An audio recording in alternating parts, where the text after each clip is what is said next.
चलिए भाई, आज एसएससी जीडी पीवाईक्यू के दूसरे सेट में आपको प्रश्न दिया गया है। चलिए पहले प्रश्न का जवाब दीजिएगा आप सभी। पहले प्रश्न का जवाब क्या होगा बताइए। सरकार को सलाह देने के लिए नीति आयोग नामक रिक्त स्थान है, एक की स्थापना की गई। ऑप्शन ए नैतिक विचारक समूह, ऑप्शन 2 धार्मिक विचारक समूह, तीसरा ऑप्शन नीति विचारक समूह और चौथा ऑप्शन क्या है, सामाजिक विचारक समूह। कौन ऑप्शन सही होगा इसका? नीति विचारक समूह सही होगा। चलिए बहुत बढ़िया। चलिए अब नीति आयोग क्या है इसके बारे में हम लोगों ने अपनी क्लास में पढ़ा था। नीति आयोग बताइए, नीति आयोग की स्थापना कब हुआ था? बताइए, नीति आयोग की स्थापना कब हुआ था? 1 जनवरी 2015 को। 1 जनवरी 2015 को किसकी स्थापना की गई थी? नीति आयोग की स्थापना की गई थी। किसके स्थान पर नीति आयोग की स्थापना किया गया? तो योजना आयोग के स्थान पर किया गया था। किसके स्थान पर? योजना आयोग के स्थान पर स्थापित।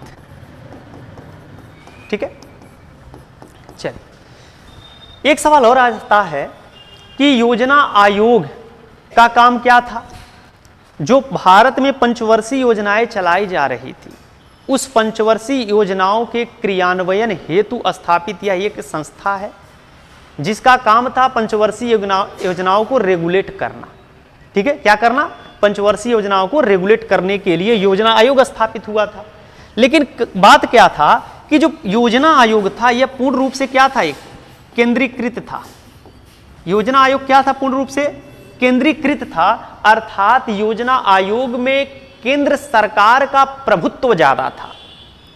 लेकिन नीति आयोग की अगर बात किया जाए तो नीति आयोग में जो राज्य है और जो एक तरह से प्रांत है, इनको ज्यादातर बल दिया गया है, मतलब अधिकार क्षेत्र इनका ज्यादा है।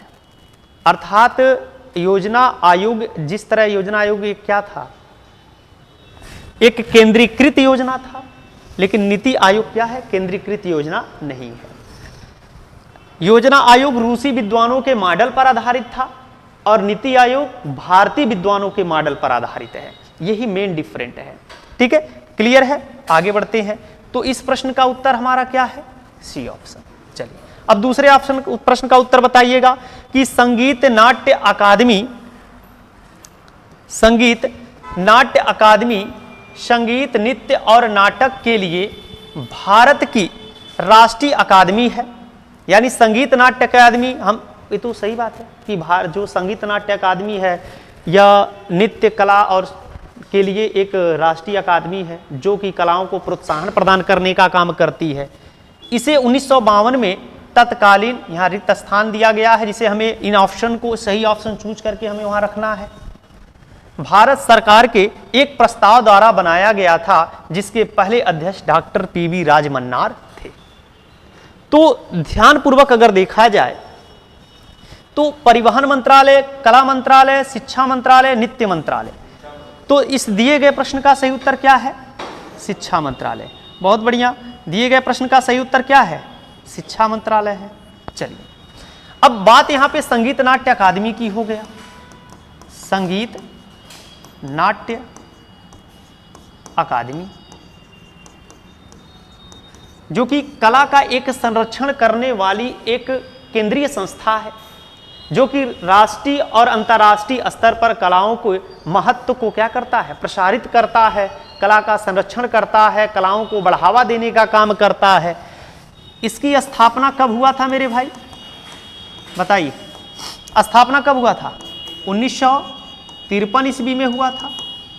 मुख्यालय आपसे पूछेगा कि संगीत नाट्य अकादमी का मुख्यालय कहाँ स्थित है, तो क्या जवाब होगा भाई? नई दिल्ली। कहाँ है? नई दिल्ली।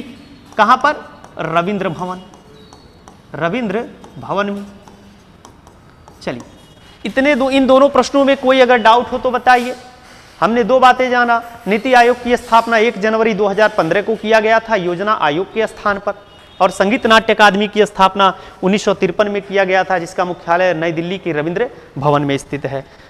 संगीत नाट्य अकादमी के अनुसार शास्त्रीय नृत्यों की संख्या कितनी है बाबू, बताइए, शास्त्रीय नृत्यों की संख्या कितनी है, कितनी है, 8 है। Very good.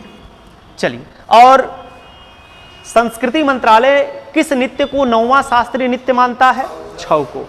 छऊ नृत्य के कितने रूप हैं, 3 रूप हैं। कौन कौन, सेरेकल्ले छऊ कहाँ किया जाता है, झारखंड। पुरुलिया छऊ कहाँ का है, पुरुलिया छऊ कहाँ का है, गलत मत बताइए, पुरुलिया छऊ आपका पश्चिम बंगाल का है। और एक और है मयूरभंज छऊ, कहाँ का है, उड़ीसा का है। चलिए आगे बढ़ते हैं। एक प्रश्न एसएससी जीडी में पूछा था कि ये तपन कुमार पटनायक का संबंध किस नृत्य विधा से है, तो छऊ नृत्य विधा से है। चलिए आगे बढ़ते हैं भाई, आगे बढ़ते हैं। चलिए तीसरा प्रश्न देखिएगा ध्यान से और इस प्रश्न का उत्तर दीजिएगा। जून 2023 में ने महिला उद्यमियों को सशक्त बनाने की दिशा में डे नूलम के साथ साझेदारी की। इसमें से कौन सा संस्था सही होगा, बताइए। यूएनडीपी सही होगा, यूएनजीए, डब्ल्यूएचओ, यूनेस्को, इनमें से कौन संस्था सही है, पहला ऑप्शन। कौन सा ऑप्शन है सही, पहला ऑप्शन, बहुत बढ़िया। चलिए यूएनडीपी की अगर बात किया जाए तो स्थापना यूएनडीपी की कब हुआ था, यूएनडीपी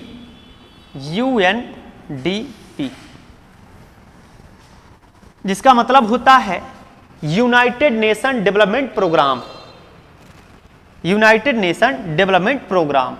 इसकी अगर स्थापना की बात किया जाए तो स्थापना हुआ था कब, 1965 ईस्वी। क्यों, 1965 ईस्वी है ना स्थापना। चलिए हेडक्वार्टर आपसे पूछेगा तो हेडक्वार्टर क्या मारेंगे यूएनडीपी का, न्यूयॉर्क। पूरा नाम अगर पूछेगा तो मैंने बताया कि संयुक्त राष्ट्र विकास कार्यक्रम, यूएनडीपी का पूरा नाम क्या होता है, तो नोट कर लेते हैं, संयुक्त राष्ट्र विकास कार्यक्रम, विकास कार्यक्रम। समझ में आया, यूएनडीपी का ये पूरा नाम हो गया। यहां पे यूनेस्को की बात हो रही, अब देखिए यहां पे यूनेस्को एक ऑप्शन दिया गया है, चौथा ऑप्शन। तो यूनेस्को के बारे में कुछ बातें आइए चर्चा कर लेते हैं। यूनेस्को, यूनेस्को का पूरा नाम क्या होता है, United Nation Educational Scientific and Cultural Organisation. ठीक, स्थापना यूनेस्को का कब हुआ था, 1945 ईस्वी। हेडक्वार्टर कहाँ है बाबू, बताओ, हेडक्वार्टर कहाँ है इसका, यूनेस्को का। तो हेडक्वार्टर जब कहेगा यूनेस्को का तो आप कहेंगे पेरिस। पेरिस किस देश की राजधानी है, फ्रांस। पेरिस किस नदी के किनारे है, सीन नदी के किनारे है। ठीक, अगर यूनेस्को का पूछे कि यूनेस्को की स्थापना किस शहर में हुई थी तो आप क्या मारेंगे, लंदन। कहां पर हुआ था इसका स्थापना, लंदन शहर में हुआ था। चलिए अगला एक ऑप्शन यहां दिया है डब्ल्यूएचओ। डब्ल्यूएचओ जिसका मतलब क्या होता है, पूरा नाम क्या है इसका, वर्ल्ड हेल्थ ऑर्गेनाइजेशन। डब्ल्यूएचओ का पूरा नाम क्या है, वर्ल्ड हेल्थ ऑर्गेनाइजेशन। चलिए डब्ल्यूएचओ की स्थापना कब हुआ बाबू, बताओ, डब्ल्यूएचओ की स्थापना कब हुआ, तो 1948 ईस्वी में हुआ था। क्यों, डब्ल्यूएचओ की स्थापना कब हुआ था, 1948 में। डब्ल्यूएचओ का मुख्यालय कहाँ है, जिनेवा। डब्ल्यूएचओ का मुख्यालय कहाँ है, जिनेवा में है। चलिए अब चौथे प्रश्न को देखते हैं। तो चौथा प्रश्न दिया है कि भारत में अनुच्छेद 333 के उपबंधों के अधीन रहते हुए प्रत्येक राज्य की विधानसभा से अनधिक राज्यों से मिलकर बनेगी। बताइए, ऑप्शन है 300, 500, 600, 400, कौन सा सही होगा। इन चारों ऑप्शन में बताइए कौन सा ऑप्शन सही होगा, 500। कहने का मतलब यह है कि भारतीय संविधान के अनुच्छेद 333 में यह उपबंध है कि जो राज्यों की जो विधानसभा होगी उसमें अधिकतम 500 सदस्य होंगे। कितने सदस्य होंगे अधिकतम? 500 सदस्य अधिकतम होंगे, उससे अधिक नहीं हो सकते। अभी तक जो प्रावधान है, बिना संविधान में संशोधन किए संख्या को बढ़ाया या घटाया नहीं जा सकता। ठीक है, चलिए आगे बढ़ते हैं। पांचवा प्रश्न क्या है? हर वर्ष अगस्त के दूसरे शनिवार को अलप पूजा, क्या दिया है? अलप पूजा। चलिए, अलप पूजा के पास आयोजित की जाने वाली नेहरू ट्रॉफी प्रतियोगिता, कौन सी प्रतियोगिता? नेहरू ट्रॉफी प्रतियोगिता किस श्रेणी में सबसे अधिक प्रतिस्पर्धी और लोकप्रिय है? किसमें होगा? बास्केटबॉल, घुड़दौड़, बैडमिंटन, नौका दौड़। कौन सा सही आंसर होगा? सही जवाब बताइएगा भाई, कौन सा सही होगा? नौका दौड़। यानी नेहरू ट्रॉफी प्रतियोगिता का संबंध किससे है? तो नौका दौड़ से। कहां पर किया जाता है? केरल में आयोजित किया जाता है। एक बात आप अच्छी तरह जानते हैं कि केरल राज्य का एक बड़ा ही फेमस उत्सव है ओणम। आप लोग अच्छी तरह जानते हैं। कैसा त्योहार है? 10 दिवसीय त्योहार है। 10 दिवसीय त्योहार है यह। ठीक, पहला पॉइंट आपको समझ में आया कि ओणम कितने दिन का त्योहार है? 10 दिवसीय त्योहार है। सवाल पूछ ले आपसे कि ओणम त्योहार किसकी जयंती के रूप में मनाया जाता है, तो क्या सही होगा इसका? भगवान वामन। किसकी जयंती के रूप में मनाया जाता है? भगवान वामन की जयंती के रूप में मनाया जाता है। किसके स्वागत में मनाया जाता है? बताइए, किसके स्वागत में मनाया जाता है ओणम त्योहार केरल राज्य में? तो राजा बलि। किसके स्वागत में? राजा बलि के स्वागत में मनाया जाता है। ये बात भी आपको समझ में आ गया। चलिए अब छठे प्रश्न को देखते हैं। तो हमारा छठा प्रश्न है, निम्नलिखित में से किस शब्द का संबंध क्रिकेट से नहीं है? मतलब कुछ खेल से संबंधित यहां 2 शब्द दिए गए हैं और दोनों शब्दों से यह प्रश्न किया गया है कि ये दोनों ही जो शब्द हैं क्या क्रिकेट से संबंधित हैं? अगर क्रिकेट से संबंधित हैं तो हम क्या चौथे वाले ऑप्शन को ट्रिक करेंगे। अगर पहला ऑप्शन सही है तो ए, नहीं तो 2। अगर दोनों गलत हैं तो हम इसको ट्रिक करेंगे। चलिए बताइए, बताइए। ईगल शब्द की बात किया जाए तो ईगल शब्द का संबंध किस खेल से होता है बाबू? गोल्फ से है। बास्केटबॉल का संबंध, बास्केट शब्द का संबंध किससे है? बास्केटबॉल से। तो ये दोनों ही जो शब्द हैं ईगल और बास्केट, क्रिकेट से तो संबंधित है नहीं। एक अगर गोल्फ से है तो दूसरा बास्केटबॉल से है। और प्रश्न क्या दिया है? निम्नलिखित में से किस शब्द का संबंध क्रिकेट से नहीं है? क्रिकेट से नहीं है, 1 और 2 दोनों। लेकिन ज्यादातर बच्चे इसको क्या कर देंगे? ये वाला ऑप्शन मार के चले आएंगे। ऑलरेडी यहां पे एक नहीं शब्द दे दिया है प्रश्न में। प्रश्न को जब भी पढ़िए तो ध्यान पूर्वक पढ़िए और उसी अनुसार अपने प्रश्नों को सही ट्रिक करिए। ठीक, चलिए आगे बढ़ा जाए। हाँ, चलिए आगे बढ़ा जाता है। 7वां प्रश्न, ध्वनि की प्रबलता किस इकाई में मापी जाती है? चलिए बताइए, ध्वनि की प्रबलता किस इकाई में मापी जाती है? तो सही ऑप्शन क्या होगा? डेसिबल। बहुत बढ़िया।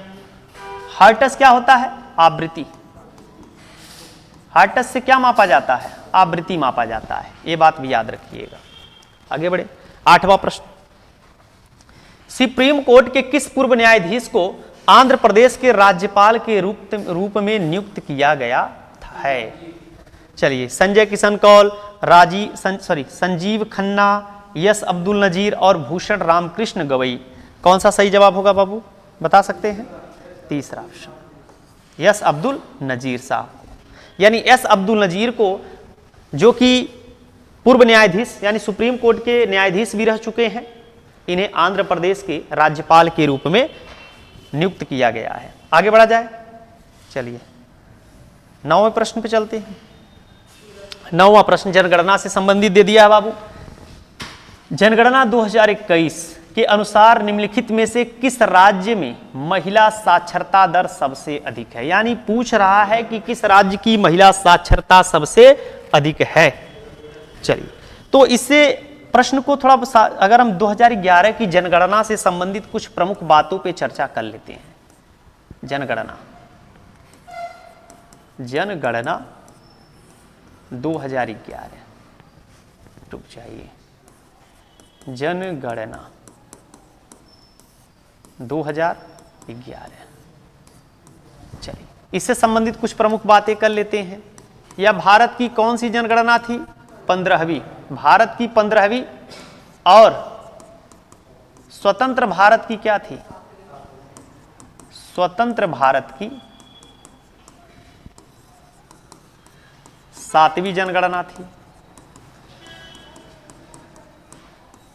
क्यों? समझ में आ गया? आगे बढ़ते हैं। वार्षिक वृद्धि दर कितना है भारत का? बताइए। 2011 की जनगणना के अनुसार भारत का वार्षिक वृद्धि दर कितना है? 1.64%, यानी 1.64% भारत का वार्षिक वृद्धि दर है। चलिए अगला बताइए, 10 की वृद्धि दर कितना है? भारत का 10 की वृद्धि दर कितना है बाबू? 17 दशमलव कितना? 64%। ठीक। चलिए, अगर यही सवाल आपसे पूछ ले कि भारत की जनसंख्या पूरे विश्व की जनसंख्या का कितना परसेंट है? पूरे विश्व की जनसंख्या का कितना परसेंट है? कितना है? 17.5%। चलिए, अब क्षेत्रफल के, पूरे विश्व के आधार पर अगर हम क्षेत्रफल की तुलना करें, पूरे विश्व के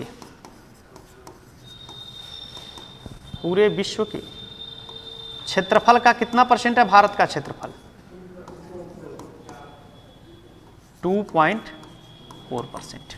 यह भारत का क्षेत्रफल पूरे विश्व के क्षेत्रफल का कितना है? 2.4% है। चलिए, और अगर इस प्रश्न की बात किया जाए, चूंकि इसमें महिला साक्षरता पूछा है, तो महिला साक्षरता सबसे अधिक किस राज्य का है? केरल का है। दूसरे पे आपका तमिलनाडु राज्य है। महिला साक्षरता में दूसरे नंबर पर कौन है? तमिलनाडु राज्य है। क्यों? अगर यही सबसे कम अगर पूछ लेता, सबसे कम महिला साक्षरता पूछता, सबसे कम महिला साक्षरता आपसे पूछता, तो क्या मारते? हरियाणा।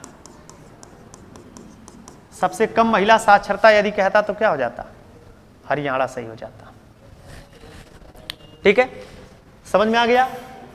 आगे बढ़ा जाए, अगले 10वें प्रश्न पे चलिए। दिया है, अमृतसर की संधि किस वर्ष पर, अमृतसर की संधि पर किस वर्ष हस्ताक्षर किए गए थे? यानी जो अमृतसर शहर की जो संधि है उस पर हस्ताक्षर कब किया गया था? तो यहां पर तो बाबू अमृतसर दिया है ना, अमृतसर की संधि। अगर अमृतसर की संधि दिया है तो याद रखिएगा, अमृतसर की 2 संधियां हुई थी। अमृतसर की कुल कितनी संधियां हुई थी? 2 संधियां हुई थी बाबू। कब कब हुआ था? दोनों बातें हम देख लेते हैं। अमृतसर शहर की 2 संधियां हुई थी। पहली संधि जो हुई थी 1809 ईस्वी में हुई थी, जिस पर हस्ताक्षर अंग्रेज और अमृतसर के राजा रणजीत सिंह के मध्य हुआ था। अमृतसर के राजा रणजीत सिंह के मध्य हुआ था। ठीक। दूसरी जो संधि है वह अमृतसर की दूसरी संधि 1846 ईस्वी में हुआ, जिसमें यह संधि अगर देखा जाए तो अंग्रेज और अमृतसर के राजा गुलाब सिंह के मध्य हुआ था। ये दोनों ही बातें आपके लिए महत्वपूर्ण है। एसएससी जीडी में 20 फरवरी 2024 को पूछा गया प्रश्न है आपका। ठीक है, कि अमृतसर की जो संधि है वह किस वर्ष हस्ताक्षरित किए गए थे? और मैंने बताया कि अमृतसर की 2 संधियां हुई थी, एक 1809 और दूसरा 1846 में। अब ऑप्शन के अकॉर्डिंग देख लेते हैं। तो 1810 दिया है, 1811, 1809, 1808। तो ऑप्शन के अकॉर्डिंग हमारा क्या सही हो जाएगा? तीसरा ऑप्शन सही हो जाएगा, 1809 ईस्वी। ठीक है, देखिए जो लिख नोट करते जाइए अपने बुक पे। चलिए आगे बढ़ा जाए, आगे बढ़ा जाए। सबसे कम वाला, सबसे कम महिला साक्षरता, सबसे कम महिला साक्षरता किस राज्य का है? तो हम लोगों ने हरियाणा कर दिया है। तो हरियाणा नहीं होगा ना, इसका क्या होगा? इसका महिला साक्षरता सबसे कम बिहार का सही होगा। हाँ, इसके बाद राजस्थान का होगा। ठीक है, अब डाउट क्लियर है? चलिए बहुत बढ़िया। चलिए अगले प्रश्न को देखते हैं, अगले प्रश्न को देखते हैं भाई। चलिए अगला प्रश्न हमारा है, भारत सरकार द्वारा आयोजित सामाजिक, आर्थिक और जाति जनगणना 2011 में अभावों को मापने के लिए निम्नलिखित में से कौन सा एक मानदंड नहीं है?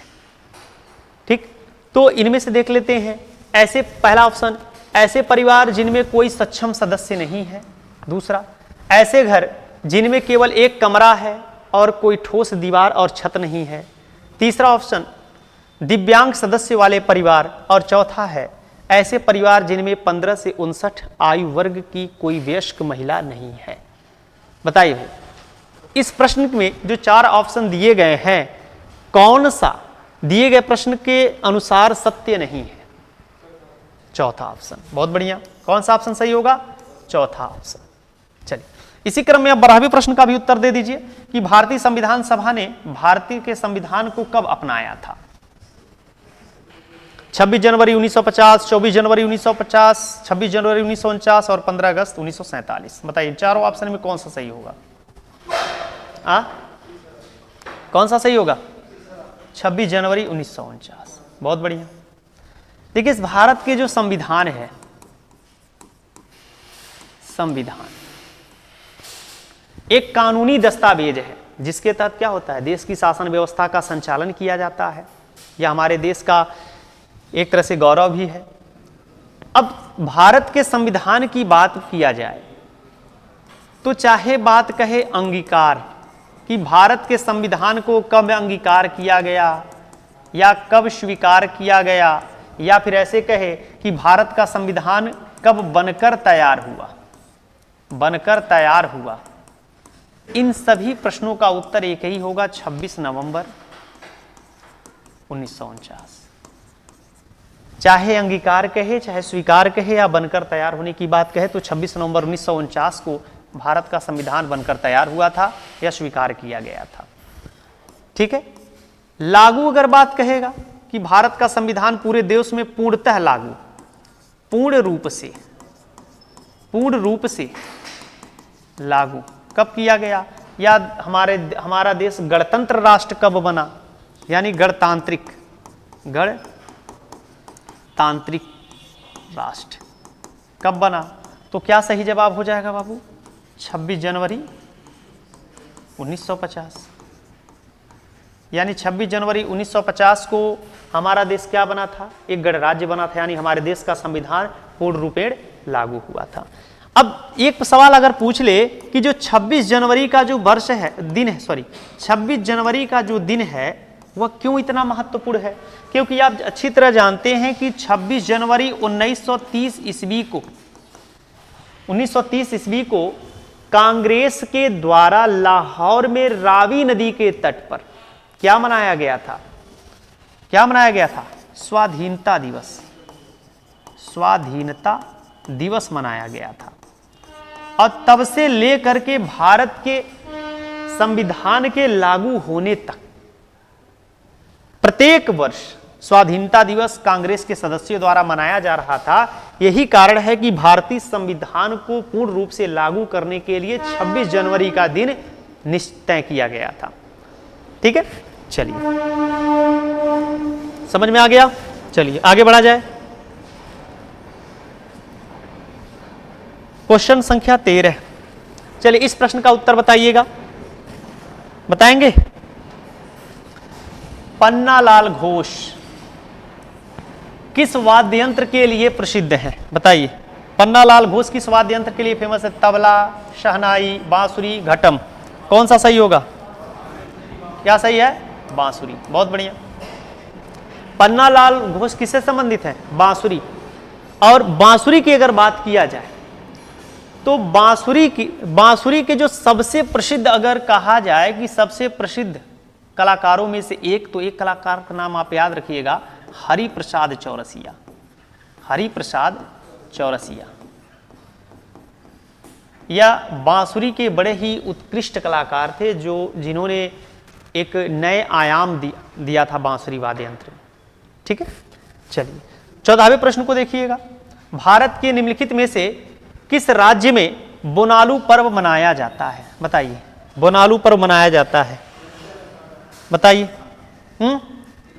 असम, पश्चिम बंगाल, तमिलनाडु, तेलंगाना। इन चारों में से कौन सा सही है बाबू? तेलंगाना। बहुत बढ़िया, तेलंगाना। एक चीज और याद रखिएगा, तमिलनाडु में एक पर्व मनाया जाता है पोंगल। क्या मनाया जाता है? पोंगल मनाया जाता है तमिलनाडु में, पोंगल।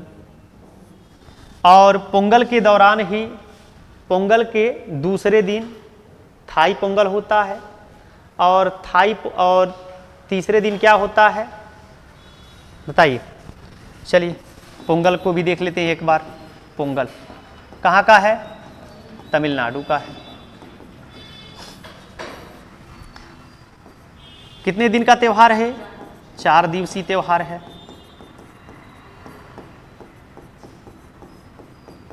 4 दिवसीय त्यौहार है पोंगल। पहला दिन, पोंगल के पहले दिन क्या होता है? कौन सा होता है भाई? भोगी पोंगल। कौन सा पोंगल मनाया जाता है? भोगी पोंगल मनाया जाता है। और इस दिन किसकी पूजा होती है? इंद्र की पूजा होती है इस दिन। दूसरे दिन क्या होता है? कौन सा पोंगल होता है? सूर्य पोंगल।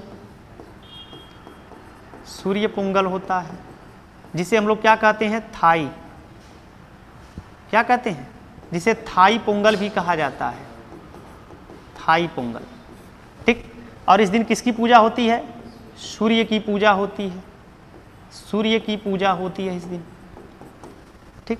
तीसरे दिन कौन सा दिन मनाया जाता है बाबू? तीसरे दिन पोंगल का क्या कहलाता है? बताएंगे क्या होता है? बोलिए बोलिए, कहाँ शांत हो गए? कौन कौन सा? भोगी पोंगल, थाई पोंगल, मट्टू पोंगल और कन्नम पोंगल। तो इस दिन कौन सा त्योहार होगा? बताइए, मट्टू होगा कि कन्नम होगा? पहले कंफर्म करिए। मट्टू पोंगल होगा तीसरे दिन या मट्टू पोंगल। चलिए, कहाँ इतना लेट कर रहे हैं? ऐसे पढ़ाई करेंगे आप लोग? मट्टू पोंगल। मट्टू पोंगल के दिन क्या होता है? किसकी पूजा होती है बाबू? मवेशियों की। किसकी पूजा होती है? मवेशियों की। चलिए, चौथे दिन क्या होता है?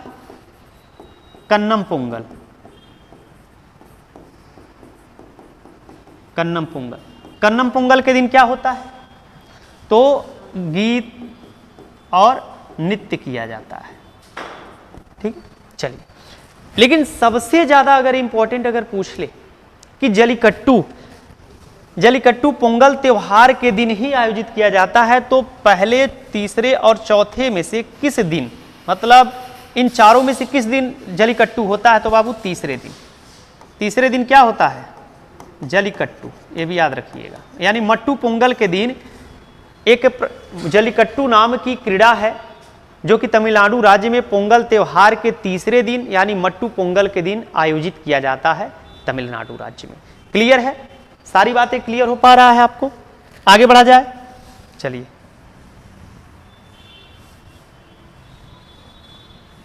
चलिए 15 नंबर क्वेश्चन बताइए। 15 नंबर क्वेश्चन है कि जो भारतीय खिलाड़ी लिएंडर पेस हैं, यह किस खेल से संबंधित हैं? इस प्रश्न को जवाब दीजिए आप। कौन सा? Table tennis, badminton, lawn tennis या क्रिकेट? बताइए कौन सा ऑप्शन सही होगा? Lawn tennis. किससे संबंधित है? लॉन टेनिस से संबंधित है लिएंडर पेस। चलिए 16 नंबर प्रश्न देखते हैं। स्वतंत्रता के बाद भारत ने प्रथम प्रधानमंत्री जवाहरलाल नेहरू किसके प्रभाव में 1951 में अपनी पहली पंचवर्षीय योजना लॉन्च किया था।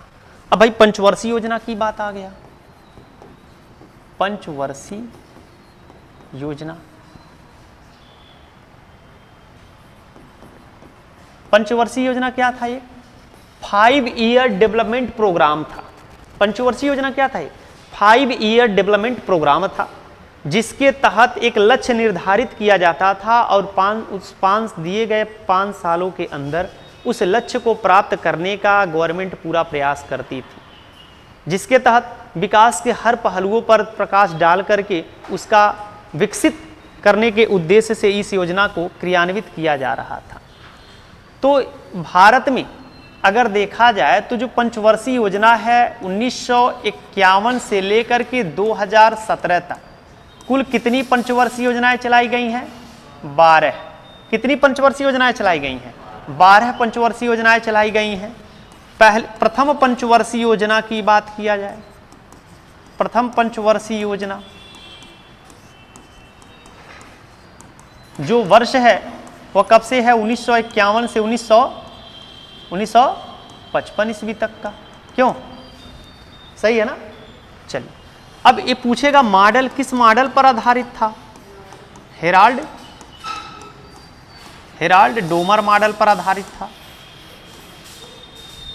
पहली पंचवर्षीय योजना किस मॉडल पर आधारित था? हेराल्ड डोमर मॉडल पर आधारित था। तो प्रथम पंचवर्षीय योजना का उद्देश्य क्या था बाबू? प्रथम पंचवर्षीय योजना का उद्देश्य क्या था?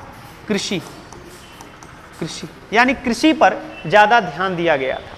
और हम ये जानते हैं कि जब हमारे देश को आज़ादी मिली तो आज़ादी के बाद जो कृषि क्षेत्र था, यानी जो अर्थव्यवस्था का प्राथमिक जो क्षेत्र था, जिसे हम कृषि क्षेत्र भी कहते हैं, इसका हमारे अर्थव्यवस्था के विकास में सबसे अधिक योगदान था। ठीक है, तो प्रथम पंचवर्षीय योजना हेराल्ड डोमर मॉडल पर आधारित था और कृषि पर आधारित यह योजना था जिसे पंडित जवाहरलाल नेहरू ने समाजवादी प्रभाव, किस प्रभाव? समाजवादी प्रभाव में 1951 में लॉन्च किया था। ये बात आप समझ में आ गया? तो इस 16 नंबर क्वेश्चन का सही आंसर क्या हो जाएगा? समाजवादी। चलिए, समझ में आ गया आप सभी को? आगे बढ़ा जाए। चलिए, बहुत बढ़िया, कितने अच्छे हैं आप लोग। अगला प्रश्न है 17 नंबर, निम्नलिखित में से उत्तर प्रदेश के इंडो फारसी नृत्य शैली का नाम बताइए। चलिए बताइए। गरबा, कथकली, कथक, छऊ। आपके पास 4 ऑप्शन है और चारों ऑप्शन का आपको सही जवाब देना है। बताइए। चलिए, सोच समझ के बताइएगा, गलती बिल्कुल भी मत करिए। क्या सही है?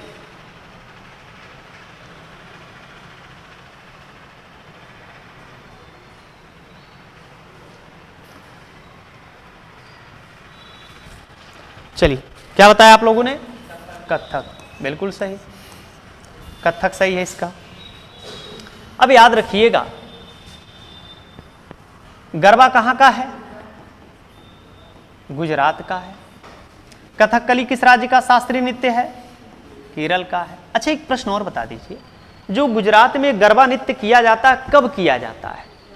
नवरात्रि की शाम को, माता की आरती से पहले या माता की आरती के बाद? तो माता की आरती से पहले। कब किया जाता है? नवरात्रि की शाम को, माता की आरती से पहले। ठीक है, एक बात याद रखिएगा। और माता की आरती के बाद क्या किया जाता है? डांडिया। तो ये भी बात याद रखिएगा कि जो डांडिया नृत्य है, यह भी कहाँ का है? गुजरात का है। और यह नवरात्रि के दौरान माता की आरती के बाद किया जाता है। छऊ नृत्य कहाँ का है? जैसे कि हमने बताया कि संस्कृति मंत्रालय इसको 9वें शास्त्रीय नृत्य मानता है, 9वां शास्त्रीय नृत्य मानता है।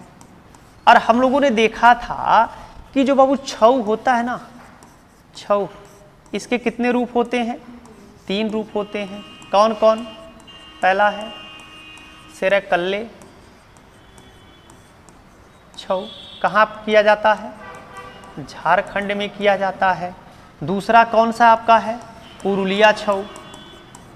पुरुलिया छऊ कहाँ का है बाबू? पुरुलिया छऊ पश्चिम बंगाल का यानी वेस्ट बंगाल का है। और तीसरा कौन सा है? मयूरभंज छऊ। मयूरभंज छऊ कहाँ का है बताइए? ओडिशा का है कि नहीं? ये छऊ नृत्य के 3 रूप हैं जो कि 3 राज्यों में किया जाता है और छऊ नृत्य को संस्कृति मंत्रालय 9वां शास्त्रीय नृत्य या अर्धशास्त्रीय नृत्य मानता है। इतनी बात समझ में आ गया आप सभी को? चलिए अब कथक जिस यहाँ पे जो दिया है प्रश्न, इंडो फारसिक नृत्य शैली जो कि कथक में समाहित है। अब कथक से संबंधित कुछ बातें पर हम चर्चा कर लेते हैं। कथक नृत्य से अगर घरानों से प्रश्न आ जाए कि कथक नृत्य से संबंधित घरानों का नाम बताइए, तो सबसे पहला नाम क्या आ जाएगा? जयपुर। कौन सा घराना? जयपुर घराना, जो कि क्या है? कथक का सबसे पुराना घराना है। कथक का सबसे पुराना घराना कौन है? जयपुर है। दूसरा कौन सा घराना है? लखनऊ घराना। और तीसरा कौन है इसमें? बनारस घराना। और चौथा है रायगढ़ घराना, जो कि अभी सबसे नवीनतम है। रायगढ़ घराना कथक का सबसे नवीनतम घराना। एक बात और याद रखिएगा, अगर सवाल पूछ ले आपसे कथक सम्राट कौन किसे कहा जाता है, तो पंडित बिरजू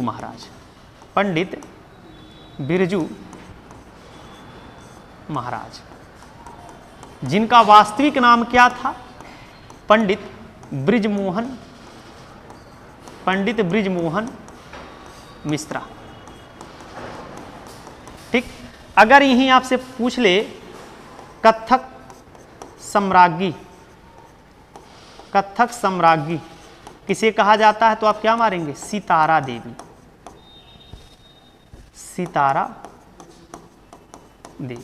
कथक की सम्राज्ञी किसे कहा जाता है? सितारा देवी को कहा जाता है। और कथक क्वीन या कथक सामग्री की जो उपमा है सितारा देवी को दिया गया है, यह किसने दिया था? रविंद्रनाथ टैगोर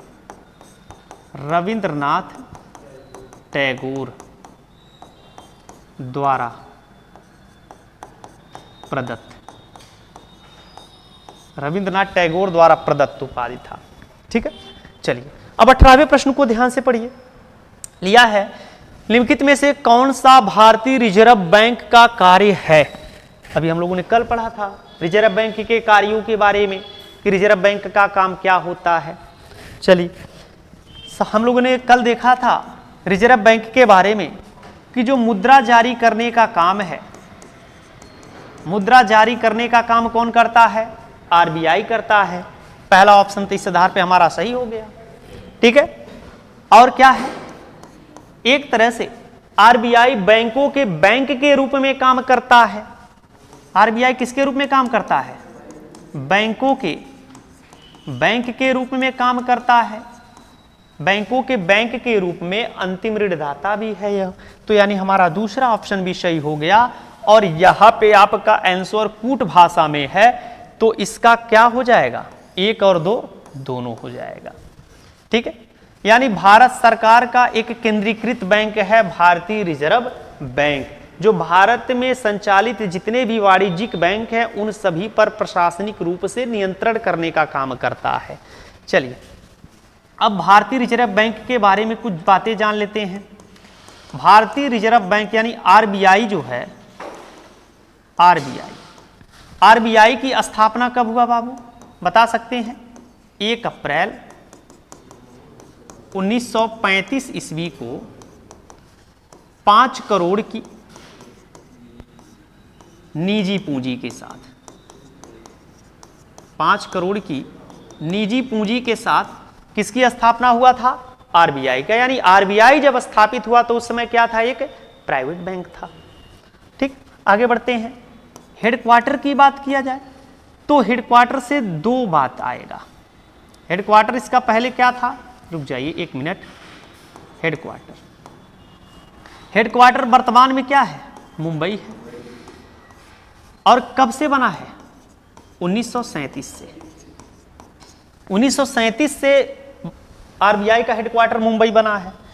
तो अगर यहां पे बात किया जाए 1937 ईस्वी में आरबीआई हेडक्वार्टर कहां था? हेडक्वार्टर कोलकाता यानी कलकत्ता से मुंबई लाया गया था।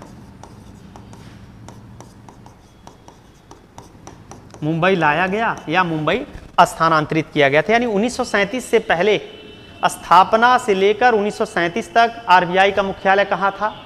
कोलकाता। और 1937 से इसका मुख्यालय मुंबई बना दिया गया। पूछेगा प्रश्न कि आरबीआई का राष्ट्रीयकरण कब किया गया? तो कब हो जाएगा बाबू? 1 जनवरी 1900 कब? 1 जनवरी 1949 ईस्वी। ये बात भी आप याद रखिएगा। 1 जनवरी 1949 ईस्वी को, ठीक है, आरबीआई का राष्ट्रीयकरण किया गया था। आरबीआई के वर्तमान गवर्नर कौन है बाबू? बताइए। संजय मल्होत्रा। बताइए वर्तमान गवर्नर कौन है? संजय मल्होत्रा। संजय मल्होत्रा जी हैं वर्तमान में आरबीआई के गवर्नर। आरबीआई के पहले गवर्नर का नाम क्या था? Sir ऑक्सबोर्न Smith. आरबीआई के पहले भारतीय गवर्नर कौन थे? सीडी देशमुख। संजय मल्होत्रा से पूर्व भारत के आरबीआई गवर्नर कौन थे? तो शक्तिकांत दास। और संजय मल्होत्रा किस क्रम के आरबीआई गवर्नर हैं? तो 26वें। ठीक है, इतनी बातें आपको समझ में आ गया। आगे बढ़ा जाए। चलिए अब 19 नंबर प्रश्न पे चलते हैं। 19 नंबर प्रश्न, चलिए बताइए। 19 नंबर प्रश्न है कि भारत में दूसरे चीफ ऑफ डिफेंस स्टाफ के रूप में निम्नलिखित में से किसे नियुक्त किया गया है? ऑप्शन पहला general Manoj Mukund Naravane, admiral R Hari Kumar, general Manoj Pande और लेफ्टिनेंट जनरल अनिल चौहान। बताइए इन चारों ऑप्शन में सही उत्तर क्या होगा? कौन होगा? अनिल चौहान, चौथा ऑप्शन। अगर यही पूछे भारत के प्रथम सीडीएस पूछ ले, बताइए। अगर पूछे कि भारत के पहले सीडीएस कौन थे, तो भारत के पहले सीडीएस कौन थे भाई? बताइए। जनरल बिपिन रावत। जनरल बिपिन रावत भारत के पहले चीफ ऑफ डिफेंस स्टाफ थे। किस रेजिमेंट से संबंधित थे ये? किस? गोरखा रेजिमेंट। क्यों? सही है ना, गोरखा रेजिमेंट से संबंधित थे। क्यों? चलिए अगला 20 वाले प्रश्न पे चलते हैं। प्रसिद्ध पुस्तक अर्थशास्त्र हमें बताती है कि मौर्य काल के दौरान उत्तर पश्चिम कंबलों के लिए महत्वपूर्ण था अपने सोने की कीमती। प्रश्न थोड़ा सा इसमें मिसप्रिंट हुआ है, लग रहा है प्रश्न थोड़ा मिसप्रिंट था। 1 मिनट रुक जाइए।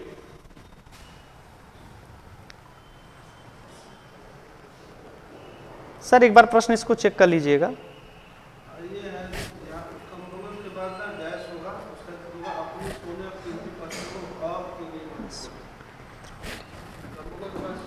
अपने सोने कहाँ? अच्छा, 1 मिनट रुक जाइएगा। यहाँ पे खाली जगह है, रुक जाइए 1 मिनट, परेशान मत होइए आप लोग, थोड़ा मिसप्रिंट हो गया है। यहाँ पे रिक्त स्थान है। उत्तर पश्चिम कंबलों और अपने सोने और कीमती पत्थरों के लिए महत्वपूर्ण था।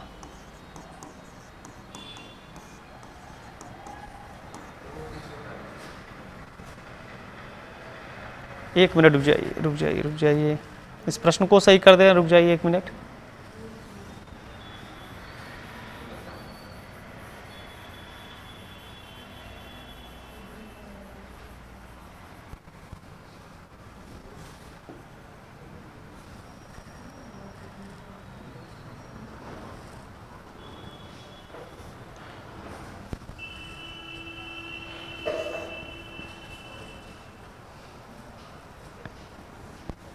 ठीक है, उत्तर पश्चिम कंबलों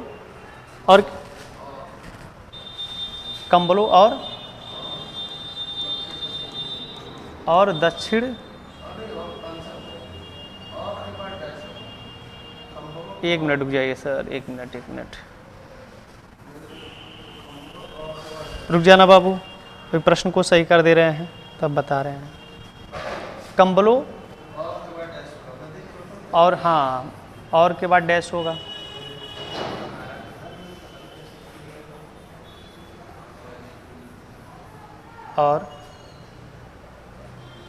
और के बाद डैश होगा।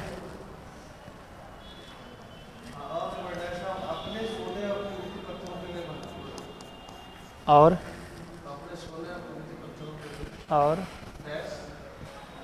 डैश अपने सोने और कीमती पत्थरों के लिए महत्वपूर्ण था। चलिए भाई, चलिए बताइए, अब आपका प्रश्न सही हो गया। बताइए इसका क्या होगा? उत्तर भारत, दक्षिण भारत, पूर्वी भारत और पश्चिम भारत। चलिए इसके लिए हम क्षमा चाहते हैं, थोड़ा प्रश्न मिस प्रिंट हो गया था। ठीक, चलिए बताइए क्या सही होगा? दक्षिण भारत। चलिए बहुत बढ़िया। अच्छा, यहाँ पे मौर्य वंश की बात किया है। किस वंश की बात किया है? मौर्य वंश की बात किया है। मौर्य वंश संस्थापक कौन था? बताइए, मौर्य वंश का संस्थापक कौन था? चंद्रगुप्त मौर्य। बहुत बढ़िया। मौर्य वंश का संस्थापक कौन था? चंद्रगुप्त मौर्य था। चंद्रगुप्त के प्रधानमंत्री कौन थे? चाणक्य थे। कौन थे? चाणक्य, जिन्हें कौटिल्य भी कहा जाता है। जिन्हें क्या कहा जाता है? कौटिल्य भी कहा जाता है। कौटिल्य की जो प्रसिद्ध पुस्तक थी, जिनका नाम क्या था? जिस पुस्तक का नाम क्या था? अर्थशास्त्र। अर्थशास्त्र ये क्या है? कौटिल्य का एक प्रमुख ग्रंथ है जो कि राजनीति किस पर आधारित है? राजनीति पर आधारित है। ठीक है, चलिए एक शब्द और पूछ ले आपसे कि किस ग्रंथ में वृषल यानी मौर्यों के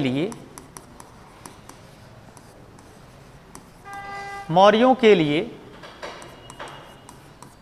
वृषल शब्द का प्रयोग किस ग्रंथ में किया गया है? तो कौन होगा? मुद्रा राक्षस। मुद्रा राक्षस।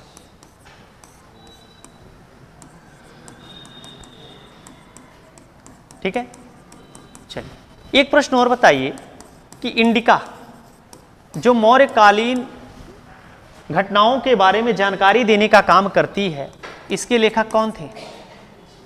मेगस्थनीज। कौन थे? मेगस्थनीज। किसके राजदूत थे यह? Seleucus Nicator. Seleucus Nicator. Seleucus Nicator के राजदूत। एक सवाल और बता दीजिए कि मेगस्थनीज किसके दरबार में आया था?